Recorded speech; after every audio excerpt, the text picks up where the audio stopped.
겨룰 것이나 북방왕이 병거와 마병과 많은 배로 회오리 바람처럼 그에게로 마주와서 그 여러 나라에 침공하여 물이 넘침같이 지나갈 것이요.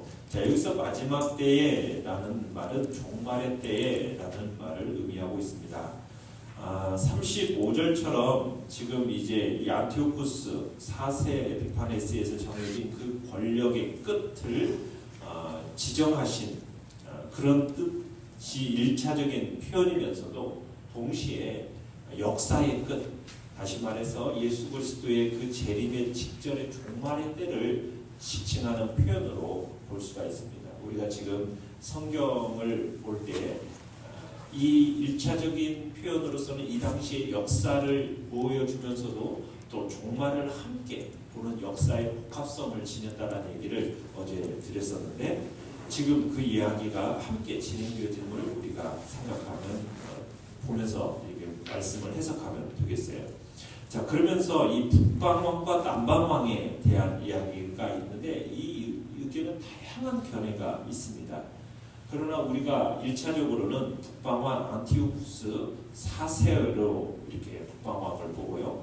남방왕은 그 당시 애굽을 다스리던 톨레미 6세로 봅니다. 그럼에도 불구하고 종말의 때에 있을 사건과 관련해서는 이 두 세력이 예표하고 있는 구체적인 대상이 뭔가는 우리가 확실하게 말하기가 어려워요.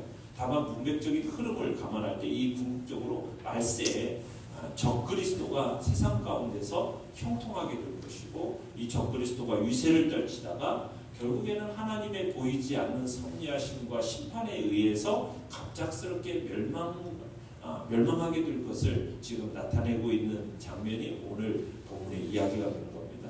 어쨌든 지금 그토록 형통하던 적그리스도의 모습을 보여주고, 또 그러면서 어떤 계기를 맞이해서 급속하게 쇠퇴할 것을 나타내는 예언이 오늘 본문의 전체적인 흐름의 이야기인 겁니다. 자, 그러면 내용관찰 문제 1번 보시면은 북방왕이 어떤 나라들을 정복합니까? 자, 북방왕이 40절에 보시면 북방왕이 엄청난 군사력으로 수많은 땅들을 점령해 나간다라는 것을 보게 됩니다. 40절에 병거와 마병과 많은 배라고 되어 있죠. 그러니까 병거와 마병이라는 것은 육상 병력을 얘기하는 거고, 많은 배라는 것은 해상 병력을 얘기하는 겁니다. 그러니까 육상 병력과 해상 병력을 총 동원해 가지고 파죽지세의 힘으로 지금 애굽과 그리고 애굽의 동맹국들을 점령할 것을 지금 예언을 하고 있는 겁니다.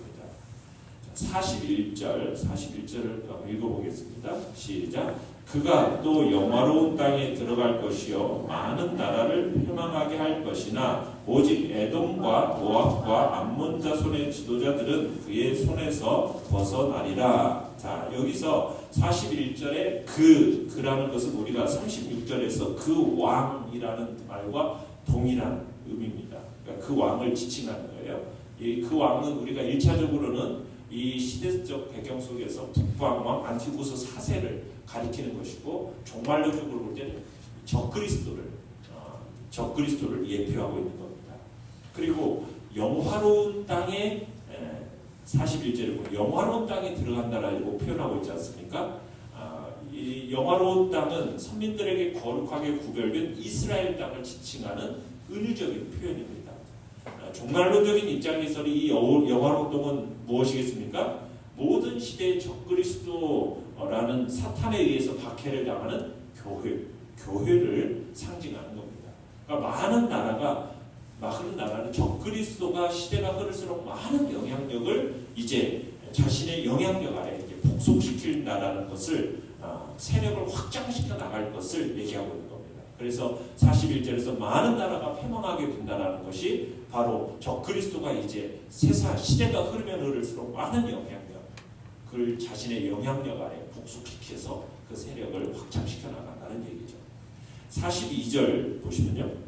한참 읽어보죠. 시작. 그가 여러 나라들의 그의 손을 펴리니 애굽 땅도 면하지 못할 것이니. 자, 그의 손을 펴리니 해서 이 그의 손이라는 것은 막강한 이 권력을 상징하는 은유적인 표현입니다. 막강한 권력. 그러니까 이제 그가 막강한 권력을 가지고 여러 나라들에게 펼 것이라는 이 예언은 수많은 나라들이 그의 영향력 아래에서 벗어나지 못할 것을 얘기한 겁니다. 그의 지배력이 세계적인 어떤 범위로 확장될 것을 염두에 둔 표현인 겁니다. 그리고 우리가 1차적으로는 지금 안티오쿠스 4세 에피파네스의 수중으로 넘어간다 이렇게 보시면 돼요. 자, 43절을 읽어보겠습니다. 시작. 그가 권세로 애굽의 금, 은과 모든 보물을 차지할 것이요 리비아 사람과 구스 사람이 그의 시종이 되리라. 자, 이 당시 안티오쿠스 4세가 애굽을 정복할 뿐만 아니라 그 나라가 가지고 있던 여러 귀금속과 매장되어 있는 모든 값비싼 보석들, 보물들을 다 차지한다라는 예언입니다. 이것은 장차 적그리스도가 물질적으로도 형통할 거라는 것, 그의 세력의 기반을 더 공고히 할 거라는 어떤 상징적인 표현입니다. 자, 이 안티오쿠스 4세가 애굽을 점령할 때 그의 인접국으로 바로 리비아와 구스가 있습니다. 구스는 에디오피아예요. 이 리비아와 이 에디오피아가 자신의 세력하에 둔다라는 예언을 하고 있는 겁니다. 자, 이런 식으로 지금 북방 왕이 이런 나라들, 많은 나라들을 영향력을 끼치고 그 인접 애국뿐만 아니라 그 인접 국가들까지 다 이렇게 정복한다라는 표현을 지금 예언을 하고 있는 거죠. 자, 내용 같은 문제 2번입니다. 자, 그 왕에게 대적하거나 정복당하지 않는 나라는 어떤 나라들입니까? 자, 41절을 다시 한번 읽어보겠습니다. 41절 시작. 그가 또 영화로운 땅에 들어갈 것이요 많은 나라를 패망하게 할 것이나 오직 에돔과 모압과 암몬 자손의 지도자들은 그의 손에서 벗어나리라. 자, 어떤 나라가 정복당하지 않습니까? 에돔과 모압과 암몬은 정복당하지 않아요. 여기는 오늘날로 얘기하면 요르단 지역에 속하고 있는데 이 나라는 북방왕 안티오쿠스 4세의 손에서 벗어난다라는 것은 무슨 얘기냐면 이 나라들은 이스라엘과는 달리 안티오쿠스 4세가 추진하고 있는 이 헬라화 정책을 그대로 순응했기 때문에 북방왕의 그 정책을 그대로 순응했기 때문에 정복당하지 않는 겁니다. 벗어나게 되는 거예요. 종말론적인 상황과 관련시켜보면 이 세 나라는 어떤 나라냐면 구약시대의 이스라엘의 대적들이었습니다. 그러니까 종말론적인 시점에서는 이 사람들은 어떤 사람들이겠어요? 하나님의 신실한 백성들을 대적하는 영적인 원수들로 해석할 수가 있겠죠. 그러니까 이 사람들은 영적으로 하나님의 백성들을 대적하는 그런 존재, 적그리스도와 영면 관계를 형성한다 볼 수가 있는 겁니다. 자, 그래서 이제 적그리스도의 손으로부터 이 사람들은 빠져나갈 것이죠. 침략과 파괴나 압제로부터 벗어나서 안락하게 거할 것이라는 것을 의미하는 겁니다. 그러니까 적그리스도와 이렇게 연합하고 동맹 맺고 연맹하면 이렇게 이제 정복당하지 않고 그 압제로부터 벗어나는 그런 삶이 되어지는 겁니다. 자, 그러나 44절에서 45절을 읽어보겠습니다. 시작. 그러나 동북에서부터 소문이 이르러 그를 번민하게 하므로 그가 분노하여 나가서 많은 무리를 다 죽이며 멸망시키고자 할 것이요 그가 장막 궁전을 바다와 영화롭고 거룩한 산 사이에 세울 것이나 그의 종말이 이르리니 도와줄 자가 없으리라. 자, 애굽 침략 전쟁을 수행하던 이 에피파네스 4세, 안티오쿠스 에피파네스 4세가 이제 시리아 그 자기 북방의 동북부 지역에 있는 파르티아, 아르메니아 이 지역에서 반란이 일어났다는 소식을 듣게 됩니다. 그러자 이 반란군을 진압하기 위해서 군대를 이제 돌려요. 그러고서는 그곳으로 가게 됩니다. 그렇게 가던 중에 페르시아 지역에 있던 엘리마이스라는 그런 신전을 약탈하는 과정 가운데서 이 안티오쿠스 4세가 갑작스럽게 죽습니다. 근데 이 안티오쿠스 4세의 이 몰락의 결정적인 계기가 뭐냐? 여기서 이제 얘기한 바는 그거죠. 거룩한 성 예루살렘을 점령해서 많은 사람들을 죽이고 성전을 거룩함을 훼손했기 때문이라고 지금 여기서 밝히고 있는 거예요. 지금 영화로운 그 땅, 거룩한 사람들, 그 사람들을 죽이고 또 거룩한 그 성전을 훼손한 그 결과로 이 안티오쿠스 4세가 갑작스럽게 올라가게 된다. 이것을 얘기하고 있는 겁니다. 자, 연구와 묵상 문제 3번입니다. 왜 그 왕의 종말이 이를 때 그를 도와줄 사람이 없습니까? 자, 안티오쿠스 4세가 이 페르시아의 엘리마이스라는 도시를 약탈하려다가 실패하고 많은 병력을 잃고 좌절을 하고 있던 중에 유대에서부터 자신의 부하들조차 패전했다라는 소식을 접하게 됩니다. 그러면서 시름시름 앓다가 결국에는 병석에 누워서 죽게 됩니다. 그러니까 유대에서는 죽지 않았지만 예루살렘을 약탈하고 성전을 모독한 죄에 대한 하나님의 심판으로서 죽음의 형벌을 받게 된 거죠. 그리고 실제적으로 운명하게 된 것도 이제 부하들이 유대에서 패배했기 때문인데요. 그러니까 악의 세계력이라는 것, 적그리스도의 세력이라는 것은 얼마 동안은 세상 가운데서 그 권세와 능력을 나타내고 형통합니다. 모든 것들을 손에 넣어요. 그렇지만 그 결말은 어떠합니까? 허무하다. 그렇게 허무하게 마지막을 맞이하게 될 것을 얘기하고 있어요. 그렇게 허무하게 마지막을 맞이하고 도와줄 사람이 없는 겁니다. 세상 모든 것을 마치 손에 넣은 것처럼 그렇게 보여지지만 마치 덧없는 세상처럼 그의 권세와 영화와 위세라는 것은 허무하게 그렇게 꺾이게 될 것이기 때문에 그런 갑작스러운 요한기준 1시간에 망해버린다고 그러거든요. 그렇게 망해버리니까 도와줄 사람이 없는 겁니다.